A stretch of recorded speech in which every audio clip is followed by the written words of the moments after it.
Hello and welcome to Aviation This Week on Channels Television. I'm Bukola Joe Ketumbi. Thank you so much for joining us on another flight on Aviation This Week on Channels Television.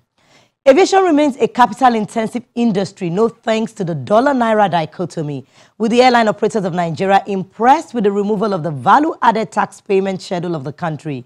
They still have a log of requests that could help make business better. Plus, British Prime Minister Theresa May insists our country is still in the aviation game as the world's biggest air show opens in the United Kingdom.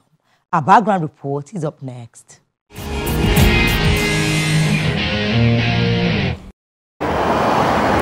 Greater distances, more widely dispersed populations, and lack of terrestrial infrastructure make aviation an essential catalyst for social and economic progress on any continent. Airlines remain a big part of the aviation chain, and in Nigeria, the airline operators say after many years, as many as 43 airlines have gone under, and the 7 surviving can hardly breathe. I would say the biggest resource we have, which is why we are a force to be reckoned with, is the population. We have a market. Civil aviation is not for recreation. It is for commerce. But it also provides socio-economic benefits. It provides profitability as well. But in the grand scheme of things, the first thing we're looking at when it comes to aviation is first safety, then efficiency. While safety is key to airline operations, the domestic body of operators in the country say they are glad that the federal government has removed the value-added tax on all forms of transport.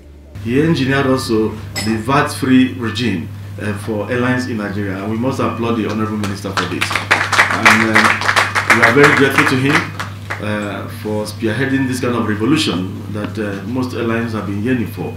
This country has seen some over 50 airlines come and go. So it's not something to celebrate that airlines in Nigeria are dying in their droves. Among the list of requirements the AON wants the federal government to look into includes customs duty, which the government has provided for zero duty on commercial aircraft, spares and engines, but is yet to be implemented, and the NCAA 5% ticket sales charge that the federal government adopt the global best practice of the unit tax model while taking due cognizance of inflation. On the national carrier issue, the body says it's a wasteful venture in this 21st century, but experts are also divided. Today, tell me one local domestic airline that can bring in 10 wide-body aircraft and start competing with BA. It's not possible. We haven't seen that happening. So there's a need for a force. And that force, I think what the minister is trying to do is that force cannot be achieved without the structure of a national carrier. I doubt it will. I doubt it will survive because it's all about timing, it's all about growth. If it's just even a normal independent airline, you have the growth period. You have the route that is established and it grows over the route.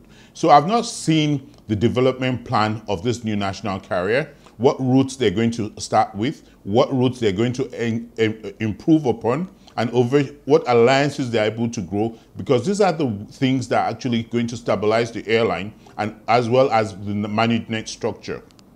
So when you look at the macro, the micro, and the political environment all put together, and God help us, we're going into the election period.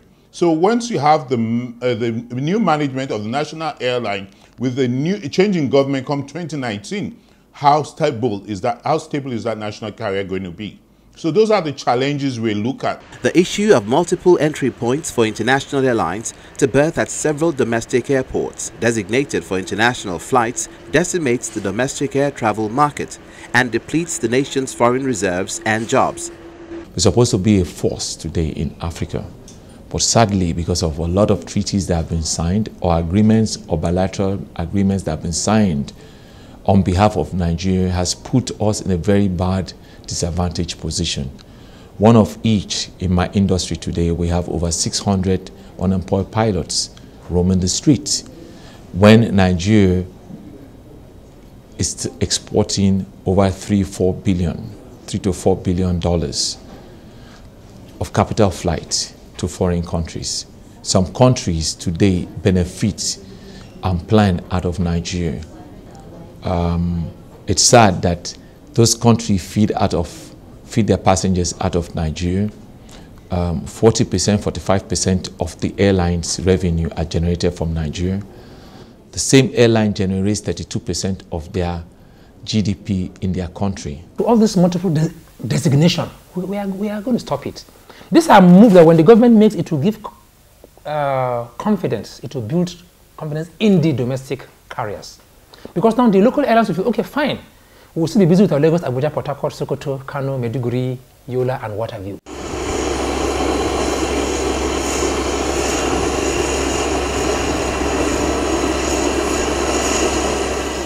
While these challenges persist, support from government for this industry is as important as the growth of the economy. Other factors hindering the growth of domestic airlines include the availability of aviation fuel from reliable sources at competitive prices and multiple charges which stakeholders believe should be addressed if the aviation sector and of course the airline subsector will flourish.